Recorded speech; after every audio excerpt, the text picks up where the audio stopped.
Tersangka pembunuhan gadis penjual gorengan di Padang Pariaman, Sumatera Barat akhirnya berhasil ditangkap pada Kamis 19 September sore. Polisi pun bersyukur atas penangkapan ini karena tersangka sebelumnya selalu lolos dari kejaran aparat.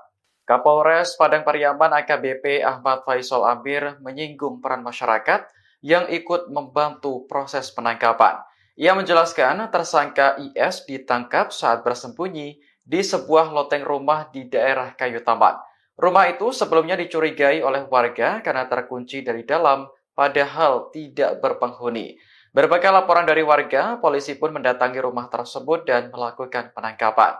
Sebelumnya, IS menjadi buron selama 11 hari karena membunuh Nia Kurniasari. Jasad korban ditemukan terkubur dalam kondisi tanpa busana, tak jauh dari rumahnya pada Minggu 8 September lalu. Saat ini, polisi masih mendalami motif IS membunuh korban.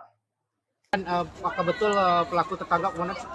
Ya, alhamdulillah kami sampaikan kepada seluruh masyarakat yang turut membantu dalam pencarian tersangka. Tepat tadi jam 3 sore kami berhasil mengamankan dan menangkap tersangka yang sampai saat ini dicari, dan benar sesuai dengan pelaku, sesuai dengan identitas dan gambar yang kami miliki dengan saksi-saksi yang ada.